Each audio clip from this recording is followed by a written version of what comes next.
Rinne didn't tell me. I don't think. They didn't tell you.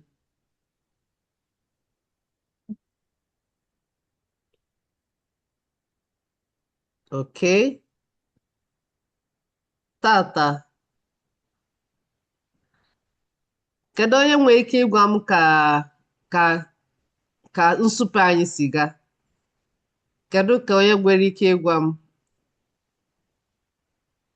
Kedu onye nwere ike ịkọwara m etu nsupe anyị si gaa? Kedu ihe anyị mụtara? Kedu ihe nyere anyị obi ụtọ? Kedu ihe anyị mụtara na nsupe anyị mere n'izuụka gara aga? Ọ bụrụ na ị na-aghọta ihe m na-ekwu, give me a thumbs up. Ọ bụrụ na ị ghọtara ihe m na-ekwu, give me a thumbs up.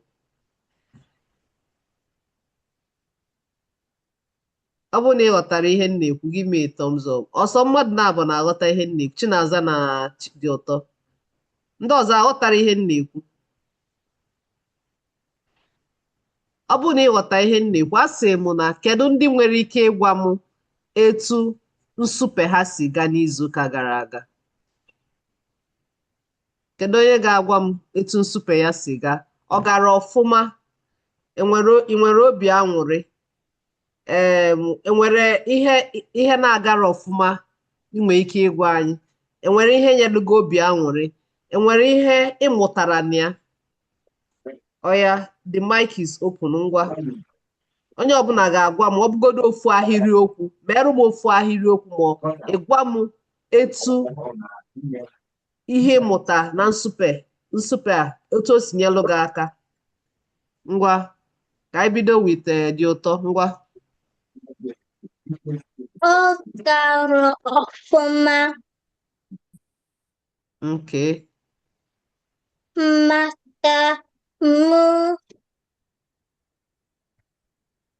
maka mụ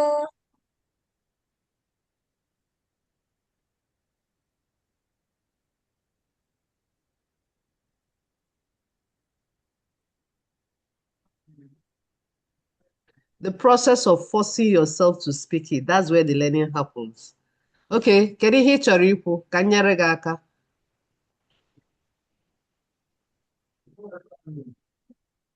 because we all tried our best. Okay, anyị gbalụ mbọ because anyị niile gbalụ mbọ maka na anyị niile gbalụ mbọ. Ngwa kwuo ya. Maka anyị niile gbara mbọ. Anyị gbara mbọ ka ndị ya na chatroom. Anyị gbara mbọ, anyị gbara mbọ, anyị gbara mbọ, anyị gbara mbọ, anyị niile gbara mbọ. We all did our best. Good. Aha, kedu onye ọzọ ga-agwa anyị etu nsupe ya si wee gaa n'izuụka gara aga? Kedu onye ọzọ nwere ike ịgwa anyị etu nsupe ya si gaa n'izuụka gara aga?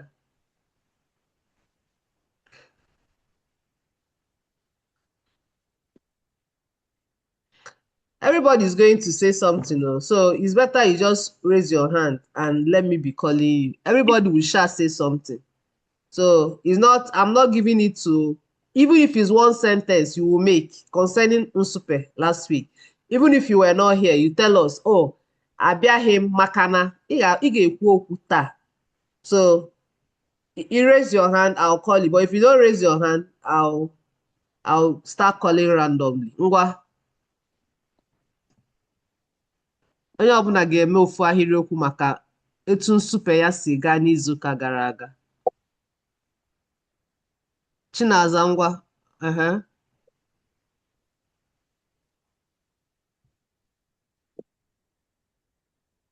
Ọ dị mma.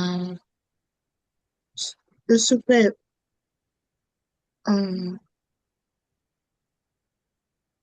Ọ gara ọfụma. aga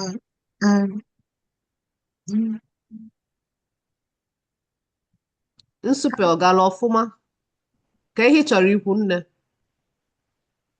I wasn't there. Okay. Abịaghị m, anọghị m ya. Bịaghị m. Abịaghị m Nsupe izuụka gara aga. Abịaghị m nsupe izuụka gara aga. Abịaghị m nsupe. Okay. Maka gịnị? Gịnị mee?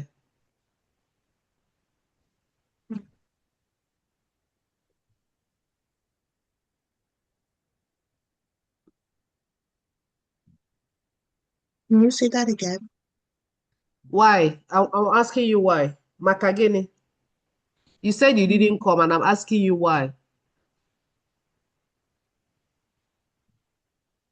You will now say mm, makana. You tell me what it is. Makana gịnị mee? maka na parents didn't sign me up. This did what? Didn't sign me up. Oh, parents didn't sign you up. Okay. Ihe ị chọrọ ịgwa m bụ na maka na nne gị etinyere afa gị na ndị ga-eme nsupe. Mana ọ gị ka ọ dị elu maka ọ gịnwa bụ nwata akwụkwọ. Ị na-eme ọrụ ụlọ gị. Anyị nọ na-ekwu ya kamgbe izuụka. Na-eme ya na announcement. Na-etinye ya n'akwụkwọ. Ma na voice note o. Ọ bụrụ na ị nọ na-ege ntị na voice note. Ma last week agwa m unu erejista gụkwa. Kedu onye lote mgbe m na-ekwu ya? Ana m ekwu ya na-ekwu ya na-asị unu erejista gụkwa. Nsị unu na link dị na chat box. Ọkwa nkwuli ya. So ọ bụgodị na nne gị na nna gị eloteghị ọ gị ka ọ dị elu maka ọ gị na-abịa klaasị. Ihe ọbụla anyị na-eme nna agwa unu ya na klaasị. So ọ gị ka ọ dịla isi oh mom dad we are supposed to do this help me to do this and you follow up. Okay? Like when you go to school and your teacher tells you you will have a field trip. If you don't tell your mom that okay she should sign your permission slip, you may not go because that permission slip is very important. So it's you that will bring the message from the class to your mom or to your dad, right? So anyị ga-adị na-agba mbọ ka anyị na-efolo ihe anyị na-eme na klaasị. Anyị na-efolo ya, anyị wee nwee ike na-eme gịnị? Nwee ike na-aghọta na-asụ. Ana m afụ ụfọdụ n'ime unu etu m si agba mbọ eme ọrụ ụlọ unu. Na-agba mbọ na-eme ọrụ ụlọ na-asọbmit ya. Otu a ka ị ga-esi wee na-eme gịnị? Ama etu esi asụ Igbo. Because you are going to be forcing yourself to hear it, learn it each time. Ọ dị mma, kedu onye ọzọ ga-agwa anyị maka ọrụ nsupe, etu nsupe ya si gaa? Beelu ngwa. Um, em, emeela m nke ọma na spelling bee. Imelụ nke ọma na nsupe, ezigbo nwa. N'eziokwu, anụ m na imere ọfụma. Anọghị m ebe ahụ mana anụ m na imere ọfụma. Na ụnụ ncha niile gbalụ mbọ. Mana anyị enwenata onye ga-emeri. Well done. Unu emeela. Kedu onye ọzọ ga-agwa anyị ka nsupe ya si gaa? Enwere ihe gara unu na-agara ọfụma? Enwere ihe ịmụtara na ya bụ nsupe? Kedu ka o si nyelụ asụsụ Igbo gị aka? Chikwesịrị, are you in this class or are you for us or okay. Kedu onye ọzọ ga-agwa anyị? Chinemerem, ngwa gwa anyị ihe mere na nsupe gị. Amaghị m. Ị maghị? Maka gịnị? Maka what you said, I didn't understand. I know it's Okay. something about spelling bee, but I don't know what you're asking about it. Okay. Ọ dị mma. Kedu onye ga-akọwara ya ihe m na-ekwu? Kedu onye ga-akọwarụ Chinemerem ihe m na-ekwu? Onweghị onye ga-akọwarụ Chinemerem ihe anyị na-ekwu. Ha! This my senior members so now people are falling my hands. Ọ gịnịzi? Mụa. Okay, ngwa kọwarụ Chinemerem ihe anyị na-ekwu. Wait, in English or in Igbo? Start with Igbo first. Okay. Anyị na-akọ maka spelling bee. I met last week. Chinemerem, ịghọta ihe okwu? Yeah.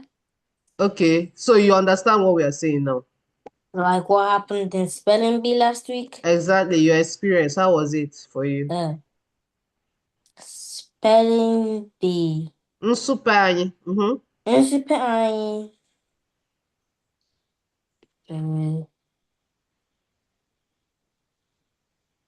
Dị mma. Good. Enwere ihe ị mụtara?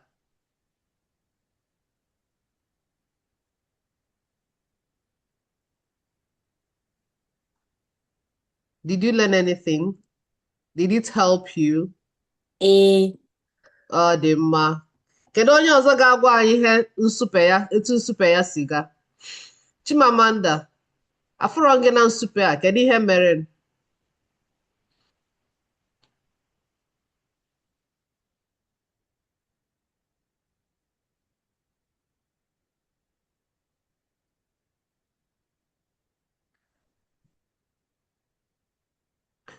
Mandi, na onye na-ekwu?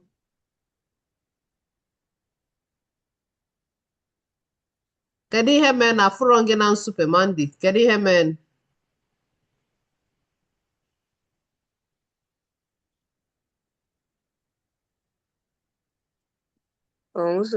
I wasn't there. Ama m you weren't there. And ịma na ya da asụ oyibo ebe a. Kedu ihe mere na ị bịarọ? Kedu ihe mere na ị soro anyị mee nsupe? Ọ na ị nọrọ n'ụlọ? Ị pụrụ apụ?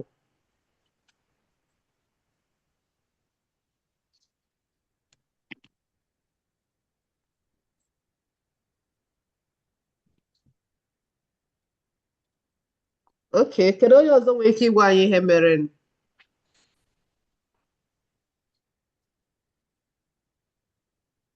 Mmasị, kedu ka nsupe gị si gaa?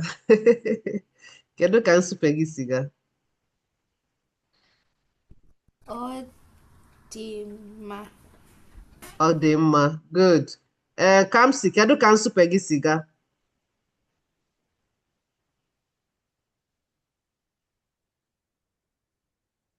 Ọ dị mma.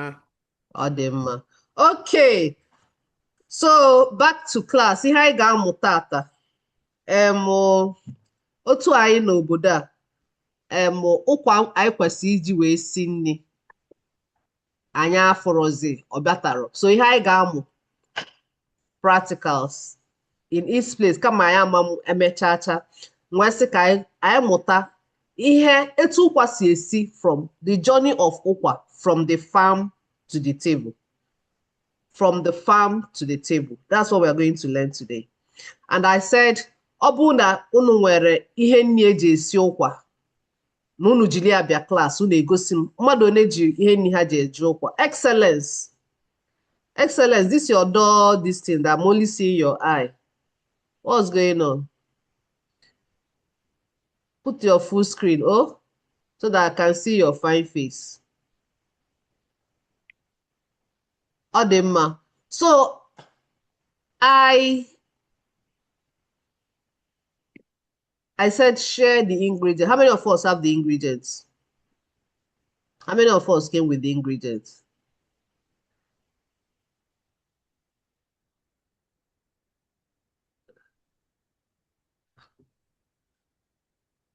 Okay. So can we see my screen? Can we see my screen? Thumbs up. Adema. Very good. Good, good, good. Okay, so ụkwa bụ nri ndị Igbo. Ụkwa na-enye ndị Igbo ugwu. This is one of the food a na-esi na ana Igbo. You can't see it anywhere again in the world. This is one food that is unique to the Igbo people and is mainly maka ọ n'ala Igbo ka a na-afụ osisi ụkwa. N'ala Igbo ka osisi ụkwa na-adị. Okay? Biko na-akọwa okwu a, enwe ebe ịghọtara, biko jụọ m ajụjụ. Wenye aka gị elu, jụọ m ajụjụ. Unu anụgo? unu anụgo enwe nke ịghọtara ịjụọ m o because achọrọ m ịdị na-asụ oyibo achọrọ m ka anyị na-asụ igbo so nsụọ enwe nke ịghọtara ịgwa m. Excellence, I'll be speaking predominantly Igbo. Anyone I say and you don't understand, please let me know, okay? Just give me, you can put your question on the chat box and or you can raise your hand and ask me, okay? So let's take a ride from at what Ukwa is all about, okay? Odema, Ukwa bụ nri ndị Igbo. Nri ndị Igbo dị very rich. O nwere ihe ndị oyibo na-akpọ protein. In fact, o so na ndị protein enwe level a na-akpọ first class protein. O nwere nnukwu protein n'ime ya. O nwekwara nnukwu starch na-enye ike. O nwekwara nnukwu healthy fats and oil na-emeghe anya mmadụ. O nwekwara medicinal value like mmiri ụkwa. Ụfọdụ na-anwụ ya. Ọ na-enye nnukwu nri, na-enye ugwu. Ọtụtụ ndị nọ n'ezinụlọ n'ala Igbo na-eri ya. Ọ nnukwu nri ka ọ bụ. So you can see rice in occasions, whatever, but this particular one is usually made for very, very few people, the elites, okay? So it's a very important delicacy in Nnoo Igbo.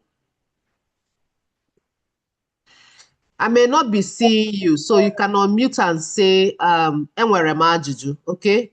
In case you have a question. Masi, enwere ajụjụ? I see your hand up. Biko jụọ kedo. About the spelling bee. Okay, go ahead. Biko anyị ga-eweta video super break room anyị. Okay, super break room. Sendekwa m video. Ọ dịkwa video anyị adịgokwa na playlist. All our recordings have been uploaded in the playlist. Did you check in the playlist? Mba. Okay, ngwa check ya ọ dị ebe a. Ọ dị ebe a kamgbe I think it was on Sunday can upload ya. Since Saturday we did the spelling bee on Saturday then oboso ka can upload ya. Check ya ọ dị ebe a. You know go. Ọ dị mma. So m na-ajụ unu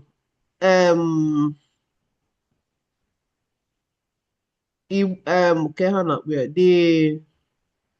so ebe ụkwa si abịa unu n'anya na onyonyo screen unu ga-afụ na ụkwa na-ebido dịka mkpụrụ edo-edo ọ na-acha green edo-edo pụta green na bekee ọ na-acha edo-edo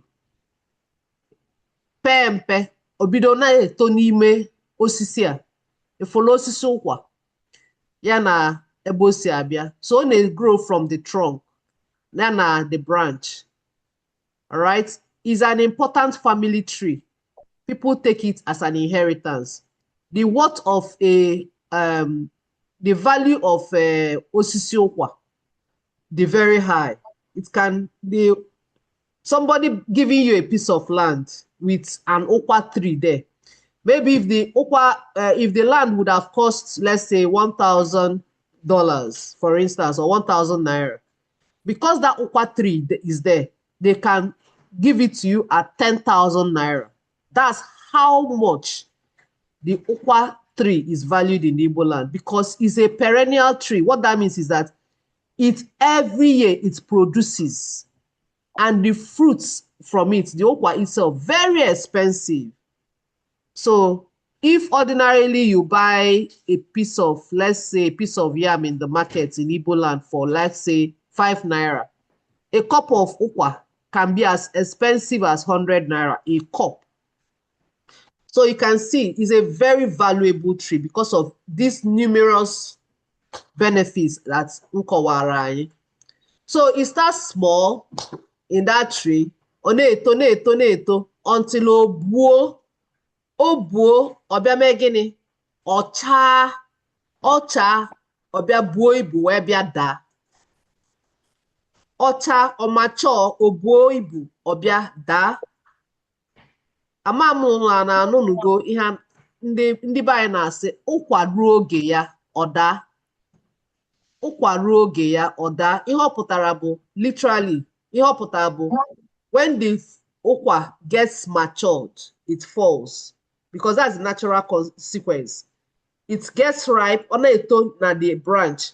Once it's mature enough and big enough, it falls naturally. So you don't go and pluck it. It always falls on the ground. Are you seeing it on the ground there? Yes. Good. So what that means is that when somebody tells you "Ukwa roge or that," it's just telling you just be patient. Don't worry yourself. Take your time. Once the time is right, this thing will happen. So that's how that Igbo adage came about. It's from the Ukwa tree. You don't go and pluck it. It falls on other loam naturally. Are you seeing it?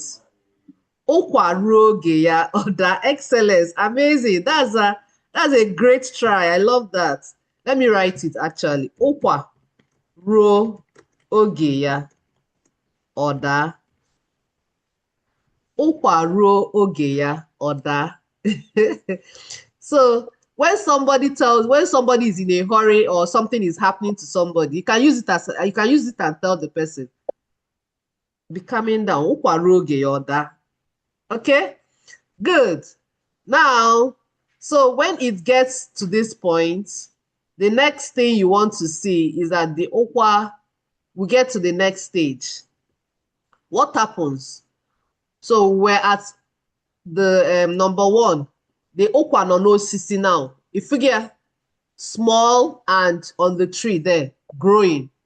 When it grows to full maturity and at 2, omegene, oda, that's where you are seeing that. You see at the base of the trunk of the tree there. The 3 is a closer range, is a closer look of that pod. You can see how big. And those scratches, those brown scratches are just telling you, you know, where it fell on the ground. That's the impact. That actually shows you that that fruit was matured and it fell on its own. Okay, so that's the photo dina nkato. Nkano buze. What now happens is that all the ukwa pods, all of them like that, are now collated and placed together and left to ferment. So harapia osika osika owebiade soft. All the soft. If you go nya mepelia, imepe ya otu aka ime na adi. Mkpụrụ ukwa ahụ dizi n'ime that pod, the soft. Emeye ya. Those sticky things in the area to protect the pods. That's how God made it. The seeds, the sticky thing protects those seeds inside the pod, right? And this is how it is after some days of allowing it to ferment. Any questions? Any questions so far? Mbama. Okay, Chimdi Oton were a question. Ngwajom. People ferment. Gịnị bụ ferment? Very good. Ferment bụ ka o mee, that's called softener. Like ịchọ translate ya n'Igbo ihe ọpụta bụ ka ọ gbaa ụka, but it's not for it to gbaa n'ụka, but it's for it to, is a process of degrading. It's a degrading process whereby something that is fresh and hard goes through the fermentation process. It makes it soft and a little bit accessible, or now soft enough to be eaten actually, right? So fermentation is a process where it's a bacterial process, like in even in like maybe your wine. Usually the palm wine, when you get it, is usually in a certain stage, but when you allow it to ferment, the bacteria acts on it. Even your yogurt is a process, is a product of fermentation. It goes through the milk or cheese and ferments to the yogurt that you have. So fermentation is where you allow healthy bacteria to enter a food and make it to be edible. Does it make sense? So, otu m ga-esi kọwara gị bụ just ka ọ bụrụ na ị hapụrụ ya bụ ihe ka ọ dị soft. Soft pụtara ka ọ dị amara m ka m ga-esi gwa ya n'ime mana ọ ga-abụ ọ bụrụ ihe niile dị na oyibo na-enwe Igbo translation. Ama m ka m ga-esi bara ọ ga-adị soft. So some of our words are borrowed. Ọ ga-adị soft. Soft means that it gets, you know, instead of it being hard, it becomes soft. So you can see how that somebody is holding the fermented seed. When it was that big and still fresh, you can hardly break it. But by the time the fermentation happens, it's now soft enough for you to process it and get into the seed that is inside the pod. Do you understand? Very good. Okay. Any other question? Adema. Okay. So, like I said, the first thing here, Buna, the families, we gather together around the fallen trees. We gather the fallen fruits, put them together. That's where they put them together in na photo dinner number 2. Now that photo dinner number 2, that's Ukwa. I gotta go through fermentation. So all the go soft. If you are on a oji, or there is a edo ka nkembo, on a oji. Oga ho na eji oji, ogosigo gi na o ferment go ofuma, all the go ready for the processing. Now, ihe a ga-emezi bụ number 3, emeye ya bụ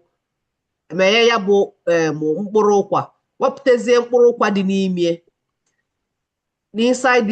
Inside the ukwa pod, you now bring out the ukwa seed. The ukwa seed is embedded inside the sticky thing. So when you bring it out, ya ka na-akpọ ndị Igbo na-akpọ ịpị ụkwa.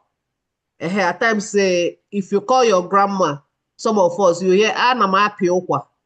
That means that in the farm processing this, they're bringing the ukwa seed from the pod.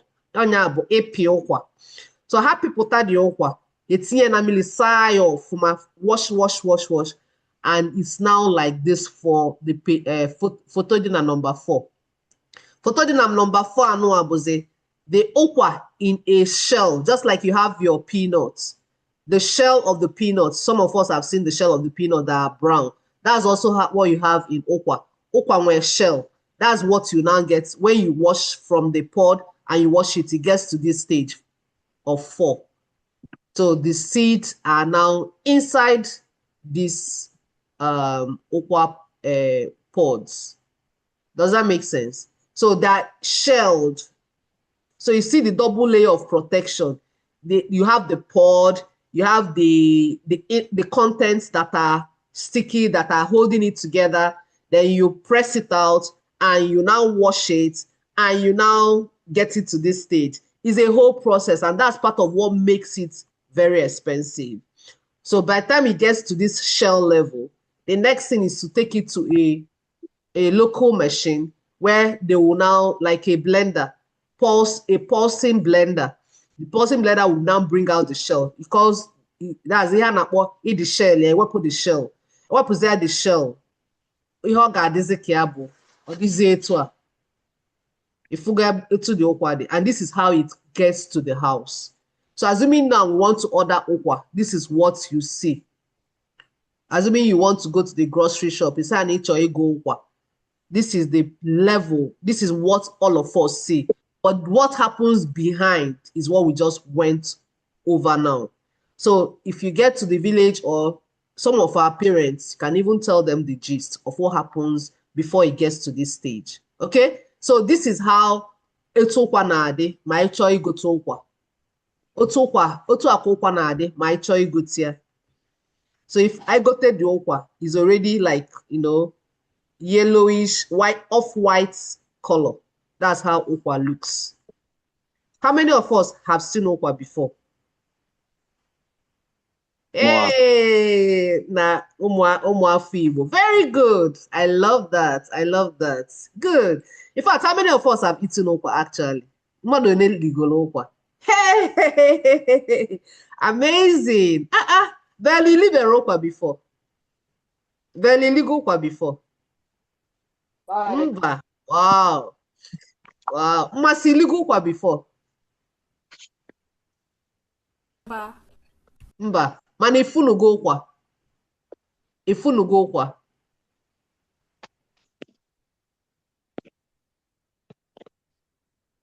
Excellency, ligo Ukwa before.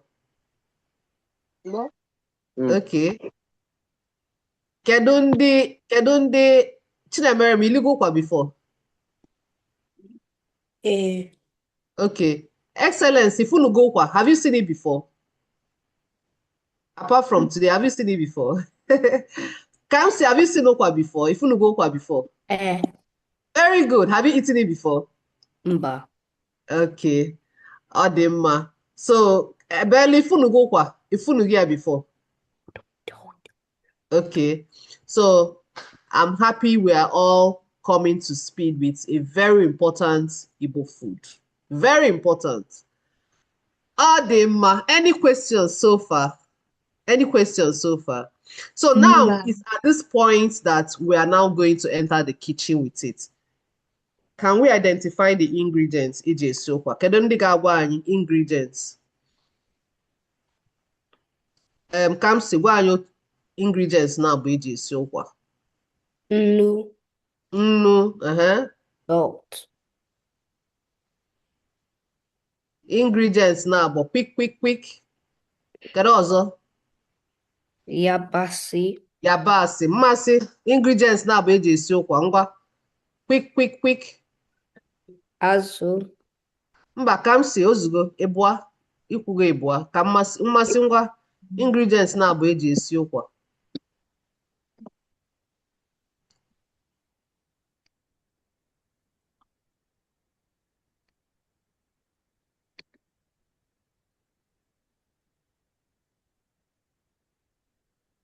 Mmasị, are you muted? I can't hear you. Maggi na nnu.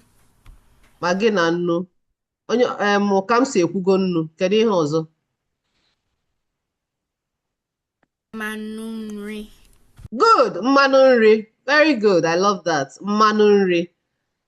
Unu ekwuzina ihe mmadụ kwu. Ọ dị mma. Chinemerem, kedu ihe nni na-abụ eji esi ụkwa? Ethan is my gun actually, so drop it. Oh, Ethan, drop. Ose na Ukwa. Ose na ụkwa. Very good. Kedu onye ọzọ ga-agwa anyị ihe nri eji esi ụkwa? Mandy, ngwa, kedu ihe ọzọ eji esi ụkwa? Azụ na ụtazị. Amazing. Azụ na ụtazị. Good. Kekwa ihe ọzọ? Kedu ihe ọzọ? Ọ dị ka ọgwụgwọ abi? O nwere ofu na-ekwube. Very important. In fact, ọ bụrụ na that thing adịrọ, esibe ụkwa ahụ ga-enwe ka leg. Potash. There's an important ingredient that is missing. Excellence. So nobody has said it.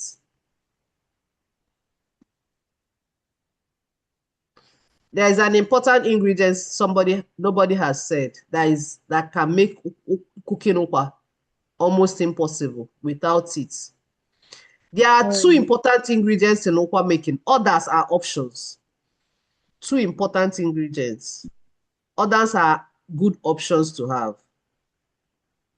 Who knows More. those two? Achọrọ m onye na-ekwubere okwu. Chikwesịrị, kedu ihe nni na-abụ iwu nata bụ na ọ ga-adị ebe a iji si ụkwa? Enwe ihe nni na-abụ dị mkpa. Kedu ihe ha bụ? Chikwesịrị, you're muted.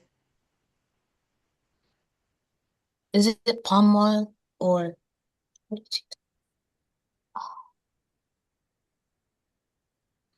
Yabasị, akụ, Mba.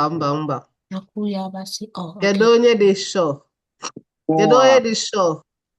Kedu oke mmasị ngwa? Ukwa. Na gịnị? Adị ihe nni na-abụ. Mụnwa. I'm not sure about the other one.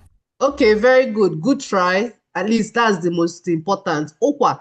If you are saying achọrọ m isi ụkwa, the most important ingredient there is ụkwa. If you are saying achọrọ m isi osikapa, the most important ingredient there is osikapa. Because without it, you can't cook the food. Now, what is the most important thing again? Isi ụkwa. Because if you put the ụkwa on fire and this thing is not there, you can cook this ụkwa till tomorrow. It will not be ready. Mmiri. Mba, ọ bụrụ mmiri. Water. Yeah, you need water. Normally, you need water. Bell, kedu ihe ọ? Mmanụ. Mmanụ? No, people make ụkwa without mmanụ. Potash. Gịnị bụ potash?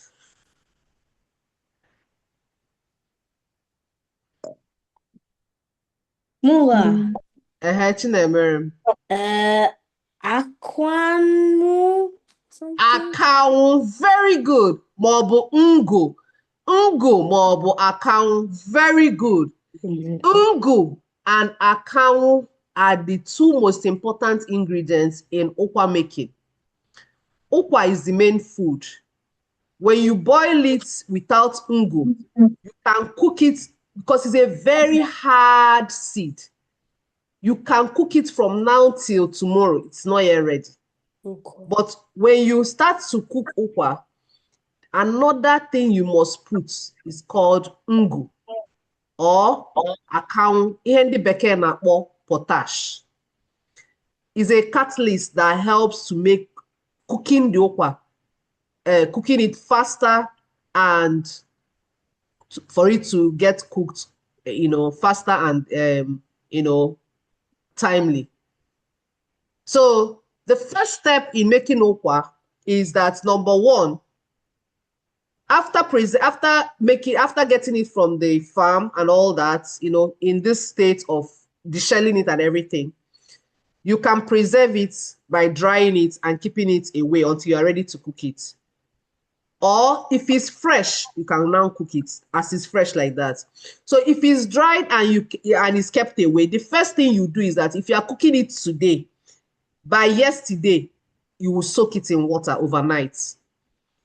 Nyaka ka o mee ya so that mmiri ahụ baa na the seed or mee ya or the soft. So if it's fresh, in the morning, just wash it and put it inside the pot. So itinye ya na pot, itinye ya n'ite, iwelu a teaspoon of potash, tinye n'ime ya, kuchie ite a, hapụ ya ọsọ. Inwe pressure cooker, ọ na-enyekwala ya aka, ọ dị softer, ọsịsọ. So itinye ya between 45 minutes to 60 minutes, ụkwa aha eyego. Ka esi ama ụkwa yere eye, iwepụta ụkwa n'ime pot, imetụ ya aka with your 2 fingers. Ọ bụ na ọ gbalie ọfụma, ya ọ bụ na ọ gbalie, if it smears on your hand, ịma na oyego. And at that point, you can salt it. Or you can, at that point, it's ready to eat. But what we usually do is that we decant it. I get wepu mmiri ya, nyaka na-akpọ mmiri ụkwa. So when the ụkwa is ready, the water that you use in making the ụkwa, iwepụ ya, ịgbapụ ya na efere. Nyaka na-akpọ mmiri ụkwa. Idebe ya na ofu efere, debe ya n'akụkụ. Then ụkwa na onwe ya, iwe sizie ya dịka etu esi esi beans. Itinye obele mmanụ, tinye yabasị, tinye ose, tinye nnu, tinye magi, tinye enwekwa ike ịfụ na oyego, itinye azụ ọkpọ. A na-esikọta ha ncha ọnụ, ọ bụ na ịchọ isi ya sikọta cha ọnụ, ụfọdụ na-etinyekwa okporoko, mana azụ ọkpọ bụ ihe ndị mmadụ na-ejikarị. Ma enwekwa protein ọzọ, you can keep it by the side. So isi chee ya, tinye ya mmanụ, yabasị, ose, nnu, mee ya ọtọ ụtọ. If na mmanụ change go from red to orange, under 5 minutes ka ihe a na-eme, nri ahụ adịgo ready. Unu na-aghọta ihe m na-ekwu?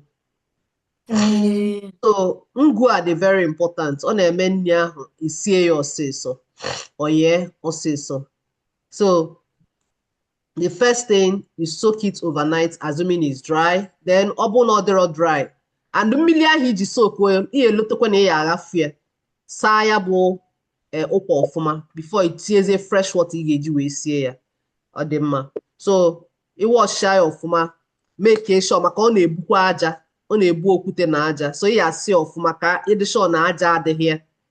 Then ị nwee ike tinyezie ya na pot, tinye ngụ n'ime ya, kuchie ya. Ọ yee, ịgbapụta mmiri ụkwa, tinyezie ihe ndị nne eji esigasị ya. Under 5 minutes ụkwa gị adịgo ready. Ịfụ ka ọ na-adị.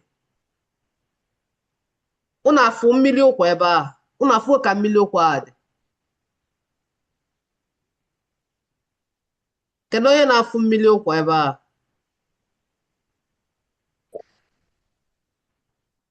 Ọ bụrụ na ịfụ mmiri ụkwa, wenye aka gị elu. Ị na-afụ mmiri ụkwa ebe a? Kedu onye na-afụ dị mmiri ụkwa?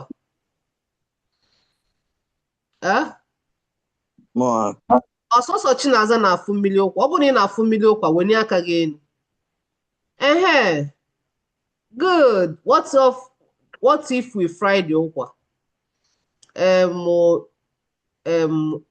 Belụ, unmute your mic gị jụọ m ya bụ ajụjụ n'Igbo.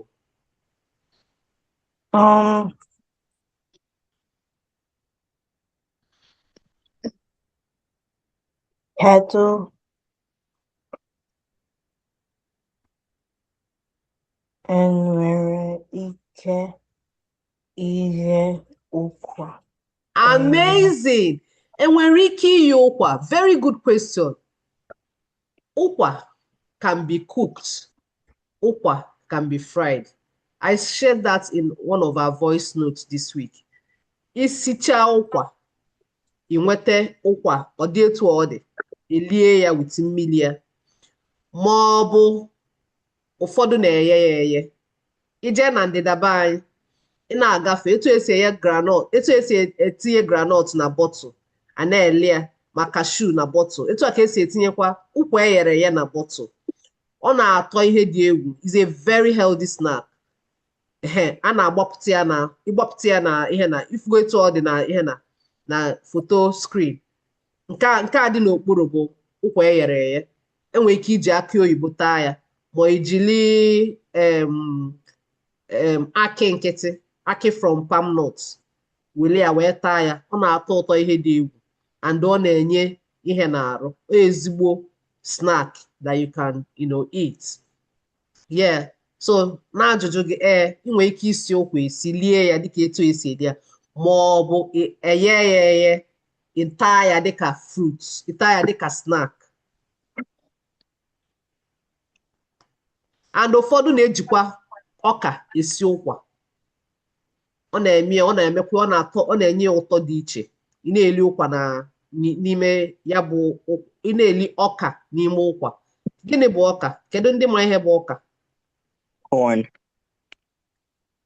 Ihe etinye ihe na gị, raise aka gị. Corn. Ọka bụ corn na bekee. Very good. So a na-ejikwa ọka. Ụfọdụ na-etinye ọka n'ime ụkwa, sikọọ ya na ya. Ọ na-atọkwa ụtọ. Okay, enwere onye nwere ajụjụ? Enwere onye nwere ajụjụ so far? Enwere onye nwere ajụjụ so far?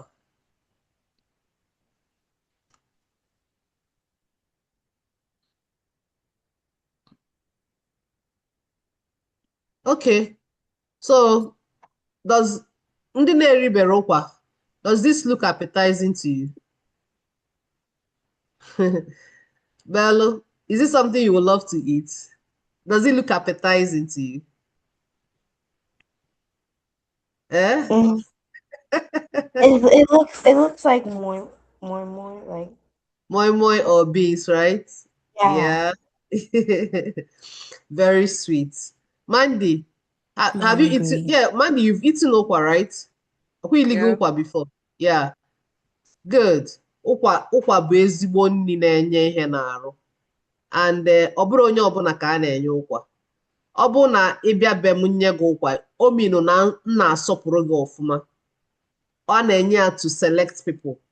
It's not for everybody because it costs a lot to bring it from the tree to the table. So it's for select visitors or select guests that you actually can present this food to. It's a beautiful, rich food. And we can use any vegetable, like we use otazi. Some people use otazi, some people you can use spinach, or you can also use bitter leaf leaves. Very sweet. And of course, you can serve it with any protein, mostly fish. And can serve if you have white meat like turkey or anything. Feel free to use any of those. Very sweet. Good. So to round off, we want to look at the many benefits of Ukwa. Ukwa bụ a symbol of nourishment. When you come to the family, Igbo family, this is one food that stands out. It's a bonding food actually because the process, everybody putting hands together to bring it to the table, is a fun and a bonding process. It's also like iji melụ mmadụ ọjị. A na-eji emelụ mmadụ ọjị. Onye visitor bịa be gị, ọ bụrụ na ị siri ụkwa, serve ya. Is a food of hospitality. It tells, if you offer it to me, it tells me that you value me. So the Igbo man place so much premium on Ukwa as a food because it shows, it's very symbolic. So, and like I said, also na Igbo ka na-enwe Ukwa. So is our pride, is our heritage. It's not processed in the factory and put in packets. It's our cultural identity and pride. It stands out amongst all our food. And most times when you see even abroad like this, you don't even get to see it as often because it takes a turn. So it's something that we value so much. And like we said, it's a healthy snack, right? So ndị Igbo na value ụkwa rinne. And by God's grace, as soon as we can have that, we'll see how we can squeeze it in because we have one more practical about tying gele and all that. That's the last practical for this cohort that I would love us to. We invite one of our top guests that is into making of gele, one of our traditional attire. But hopefully, we can squeeze in time to get this done before this cohort ends. Ademma, we have come to the end of our class from tree to the table. How many of us learned something? Kedu ihe anyị mụta? Kedu ihe anyị mụta? Anyị amụtara ihe? Anyị amụtara ihe? Okay, ngwa Monday. Yeah?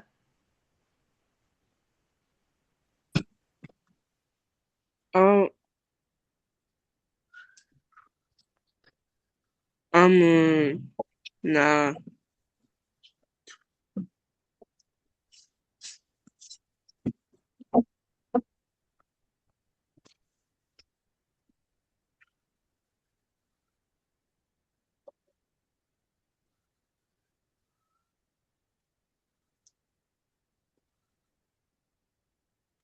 Anyị adakwa n'ihi na-ekwu Monday. Ka ihe ị chọrọ ikwu ka m nyere gị aka. Ị mụtara gịnị? I want to say that it's a bonding food. Okay, ndị na-ejikọ ezinụlọ ọnụ. Yeah, ndị na-ejikọ ezinụlọ ọnụ. Ọ bụ ndị na-ejikọ ezinụlọ ọnụ. Good. Kedu ihe ọzọ? Well, ọ bụ na enwe the most interesting part of our journey from tree to the table. Kedu ihe ị kacha wee fụnanya n'akụkọ anyị kọọ maka ụkwa? Kedu ihe ịmụta n'akụkọ ụkwa? Chinemerem, ngwa.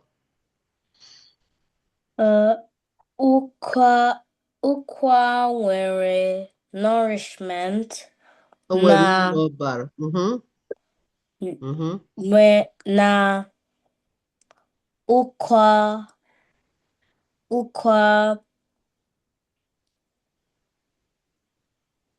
bụ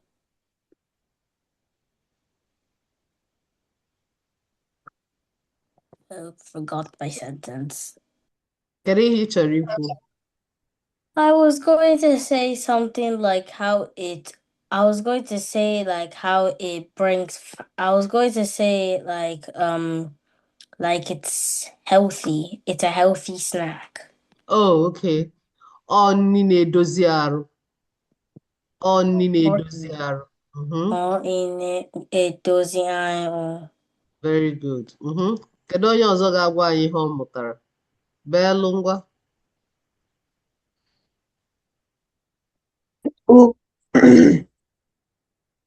Ukwa bụ nri na-atọ ụtọ rinne. Ụgwa bụ nri na-atọ ụtọ rinne. Ozugbo ọ na-atọ ihe dị egwu, ọ na-atọ gwogwo. Very good. Kedu ihe anyị mụtara na ihe etu esi emetụ ụkwa, etu ụkwa si abịa? Kedu ihe anyị mụtara? Kedu onye ga-elotegwa anyị okwu ndị Igbo eji ekwu maka ụkwa? Our adage maka ụkwa. Kedu onye lotele ihe anyị kwu maka adage, ihe ọ pụtara ya na adage anyị kwuru? Kedu onye ga-agwa anyị etu ụkwa si abịa? Kedu onye ga-agwa anyị ihe a na-eme steps from osisi o wee luo na kedu onye ga-agwa anyị steps?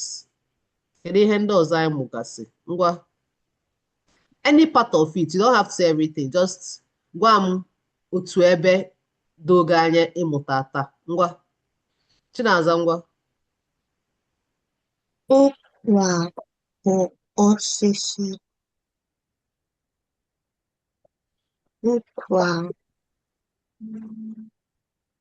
Ukwa ọ daa? Good. Ụkwa na-ada. Ụkwa ruo oge ọ daa. Good. Ụkwa chaa n'osisi ọ daa. Good. Ukwa na fermented. Ụkwa na-ferment. Good. Ụkwa na-ferment. Good.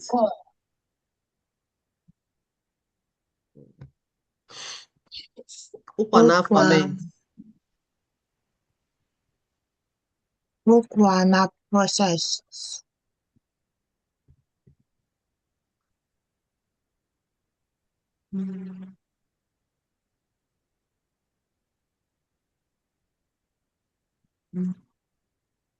Ụkwa a na-process ụkwa a na-eme ụkwa ụkwa na-aga n'ụzọ dị iche iche tupu ọ bịa na tebụl. That's the process. Very good. Kedu onye ọzọ?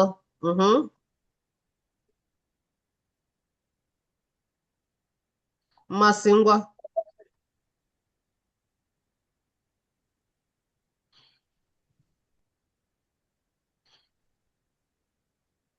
Chikwesịrị, get ready. Excellence, get ready. Mmasị, gwa anyị ihe ịmụtagasịrị na ije ụkwa na-esi eje n'ime ugbo wee ruo na ebe anyị na-eri ya. Kedu ihe ndị ịmụtagasị?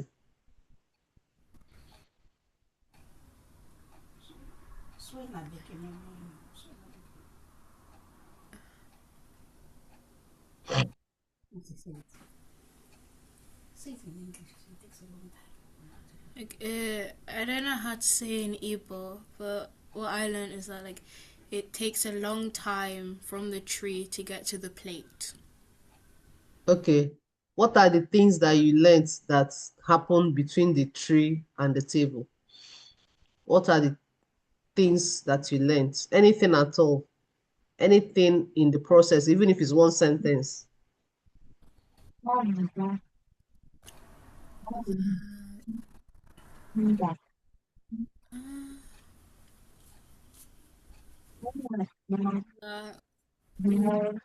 Ukwa is a healthy snack. It's a healthy snack. Yes. Okay. All right. Chikwasịrị ngwa.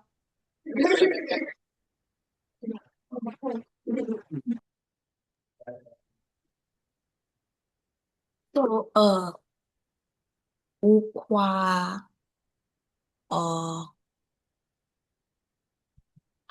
wouldn't know how to say this in Igbo. So, Ukwa, it doesn't have to fall from the tree. I mean, it doesn't have to be picked up. It just falls from the tree. Very good. Very good. Kedu onye nwee ike ịgwa anyị etu oyi esikwu ya n'Igbo? Ukwa doesn't, you don't pluck ukwa from the tree. It falls on its own when it's ready. Kedu onye ga-agwa anyị ya n'Igbo? So, ukwa na-eto n'osisi. Ọcha ọda. Ukwa na-eto n'osisi. Ọcha ọda. Chikwesị, Ukwa chọrọ osisi, ọcha ọcha ọda. ọda. So ụkwa ruo oge ya, o mee gịnị? Ukwa, wait, what? Ụkwa ruo oge ya, o mee gịnị? What is the response? Ụkwa ruo oge ya. If I say ụkwa ruo oge ya, somebody says ọda. Ụkwa ruo oge ya. Ọda. Ụkwa ruo oge ya. Ọda. Ụkwa ruo oge ya. Ọda. Kedu onye ga-agwa m? Kedu onye ga-ekwu ụkwa ruo oge ya? Chinemere ngwa gwa m ụkwa ruo oge ya. Let's respond. What did you say? Gwa anyị ụkwa, si anyị ụkwa ruo oge ya so that we can respond to you. Oh yeah. Ukwa roge ya. Ọda. Yeah. Everybody unmute your mic. As I'm calling you, you take turns to say this Igbo adage. Oh yeah, Chinemere. Ukwa rode ya. Ọda. Dị ụtọ. Ukwa roge ya. Ọda. I want to be hearing everybody's voice. Unmute. At this point, I don't want to see any muted this thing. As I call you, either you are responding or you are the one that is saying. When I call you, it means that you are saying. So unmute your mic and respond to what the person that I'm calling. So there's no point muting your mic.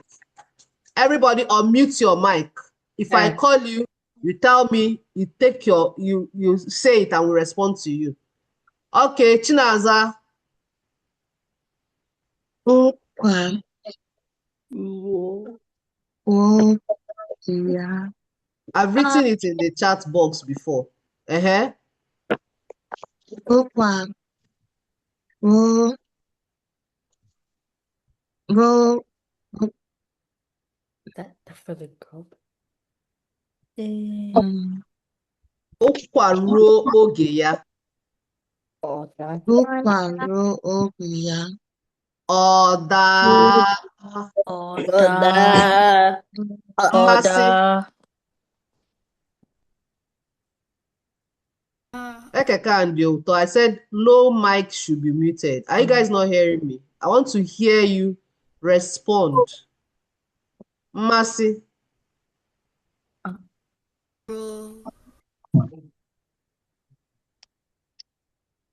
Mmasị, speak up. We can't hear you.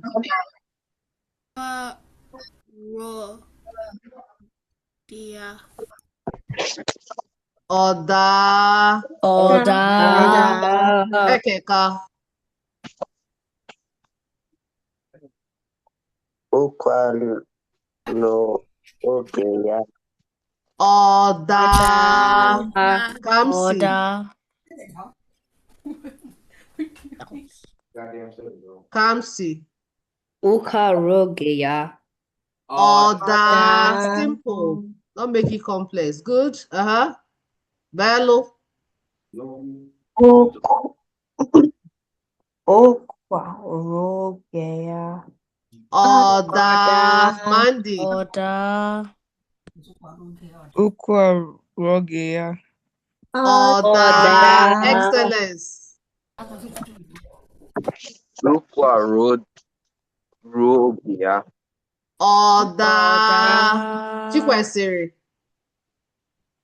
Ukwa rogia. Oda. Order. Onye ọbụla kpọrọ n'aka. Very good. 11. Samsi, kedu ihe ọ pụtara? Kedu ihe ụkwa ruo oge ya ọda pụtara? Kedu ihe ọ pụtara? Be patient.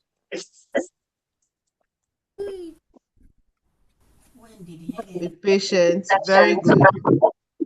Who else can tell us more about ụkwa ruo oge ya ọda? Naza. Ukwa. Don't worry, Ukwa is going to fall down from the tree when ripe. Good. That's the literal meaning. What does that mean in a way you are telling that to someone? In what context? In what context? Be patient. When the time is right, it will come to you. Awesome. Very good. So I want us to use this week. Ụkwa ruo oge ya ọda. And I want us to go home. Tata. I want everyone, your assignment is go home, tell mom and dad, come, let me tell you the story of the Ukwa from tree to table. Who is able to tell that story? Kedu onye ga-akọwara anyị? Kedu onye nwere ike ịkọrọ anyị akụkọ ahụ? Kedu onye ga-akọwara anyị? Mandy, ị nwere ike ịkọrọ anyị akụkọ from tree to table? Ukwa, the journey of the Ukwa man.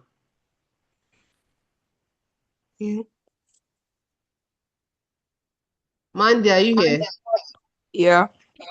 Ngwa, kọrọ anyị akụkọ ụkwa, osisi ụkwa, from osisi to table. Ngwa.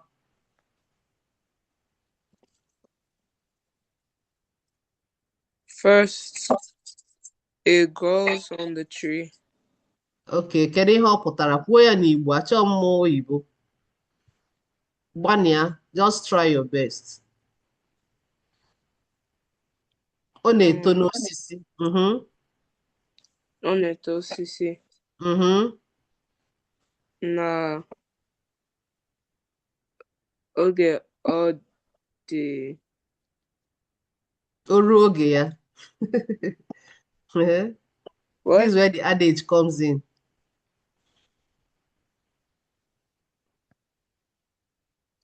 What did you say? This is where the adage comes in. Ọ na-eto n'osisi. Osisi n'osisi a gịnị eme?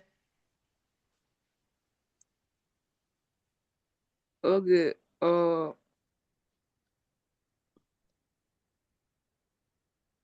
what's ripe? O ruo oge ya, ọcha. O ruo oge ya that means it has ripened.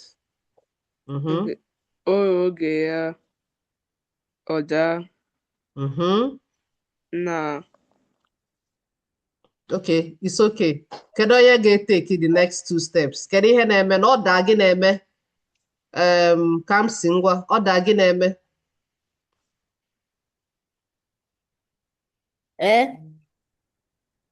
Mgbe ụkwada gị na-eme, what's the next two steps when it falls?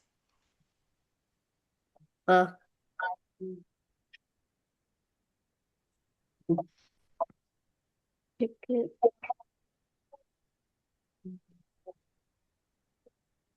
When it falls, what's the next thing? It grows bigger and ripens. After it has ripened and fall, it grows bigger again.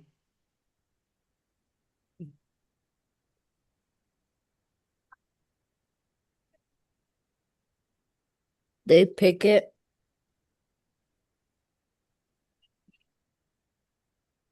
Okay. Who can say the next two steps? Chinemerem, what's the next two steps? Ukwa. open. Na seed are collected. Na After that, there's an important thing that happens after that. Enwe ihe m gwara unu ọ na-eme ya after that. Fermentation. Ferment, ọ na-ferment. Chimdi ụtọ ehe ọ ferment ya, kedu ihe na-eme? What's the next thing ọ ferment ya? Mmasị get ready o. What's the next thing ọ ferment ya? Ọsa ụkwa. Ọsa ụkwa, very good. Asa ya. Ọ dịka gịnị? Kedu ihe ọ na-adịka ya? Ọ dịka were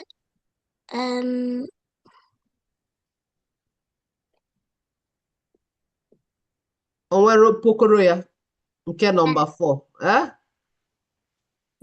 O nwere okpokoro ya. So before oluo anyị aka, kedu ihe a na-eme ụkwa nọ n'ime shell? Mmasị. Asacha ya, ọ na-anọ n'ime shell, ọ dịka nọmba 4. Now before oluo anyị aka, ọ nọzie ka peji anụwa. Kedu ihe na-eme from that ya na shell ya o wee dizie etu a? Gị nke a na-eme ya?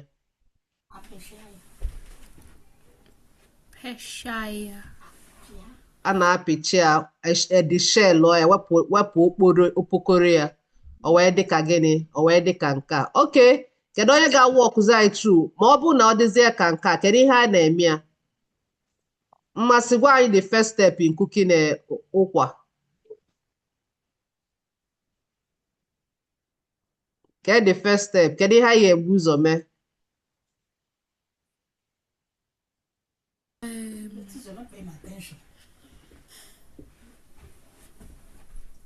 First step.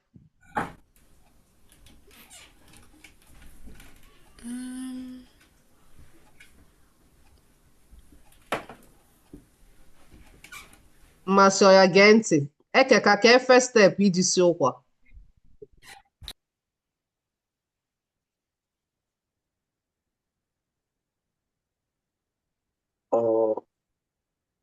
Hello? Hello? Ekeka ka first step iji sie ụkwa. We can hear you. What are you saying hello for? I was talking before, no one was answering.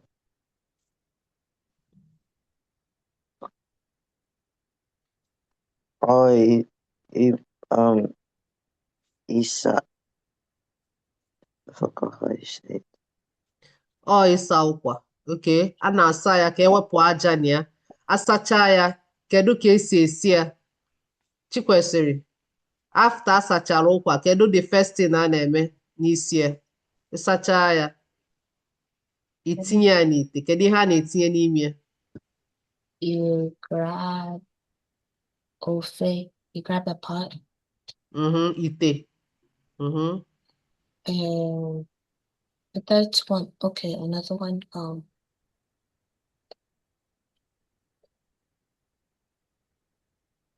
water, mmiri. Mmiri. Kedu ihe ọzọ m gwa gị? Kedu ihe ọzọ? Ụkwa, mmiri na gịnị ka a na-etinye n'ite? Do we put the ukwa now? Ikwugo n'ụkwa, etinye ụkwa na pot na ite. Kedu ihe ọzọ a ga-etinye? Itinye mmiri. Kedu ihe ọzọ a ga-etinye?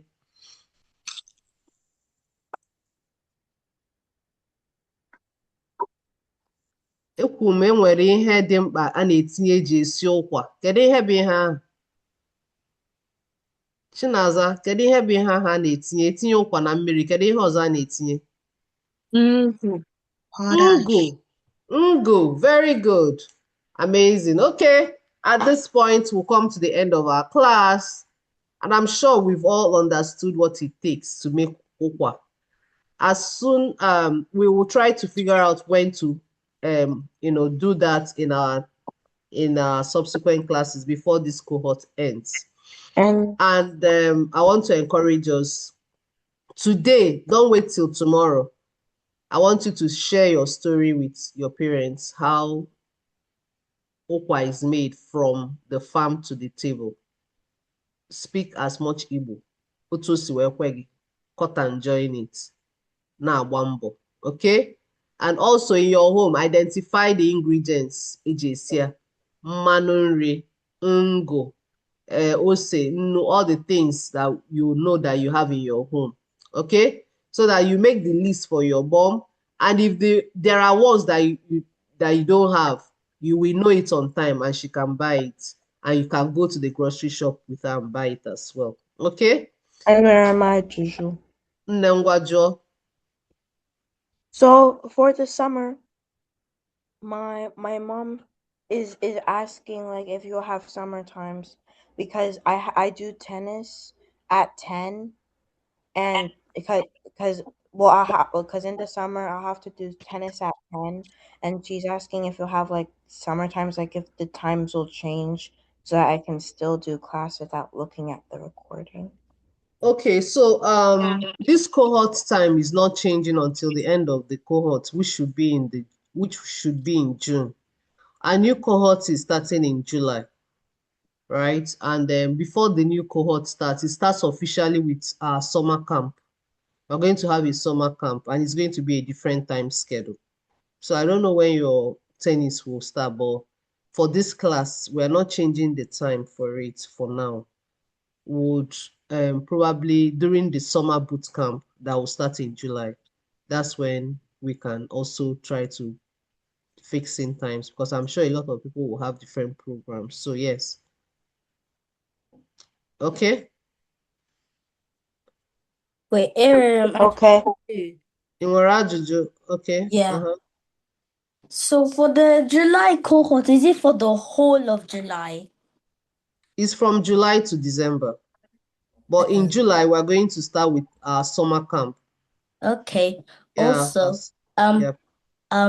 I go to this thing called Boys Leadership Academy. So, and then there's UK camp in July, like at the end of July into August. Okay. So, yeah. Yeah, we So I also may have not be able to do my stuff for a whole week. okay, your task, right? Yeah, and Yeah, the class. I'll not be able to do it for 1 week. that'll be in July. Like Yeah. the end of July into August. Okay. No, around that time too. I think ours boys camp will also happen in the US here.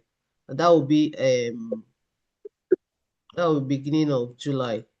Okay. So we'll finish ours, then he comes to your place. But anyway, we will still share it as much as we can do. Some of us, I see some of us that make an attempt. I see at times Mercy, she'll be busy, but she'll make sure she just stays and does everything and submit it. So you can actually create time, even if it's not that day. You can create time some other days and do it. Okay? Okay. Good. I hope we have all registered for July cohort, because in the next cohort that we are coming into, we are not going to be at this level. We'll do a lot of practicality. Like Okay? cooking. We'll do a lot of things. Okay? Ọ dị mma. Kedu ihe anyị ga-agwa Coach Nonny? Imeela Coach Nonny maka ịkụziri Daalụ. Chinaza.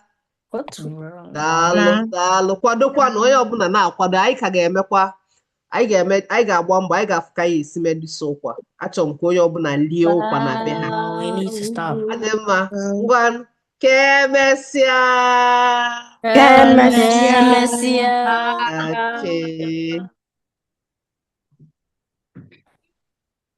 Yes. Yes.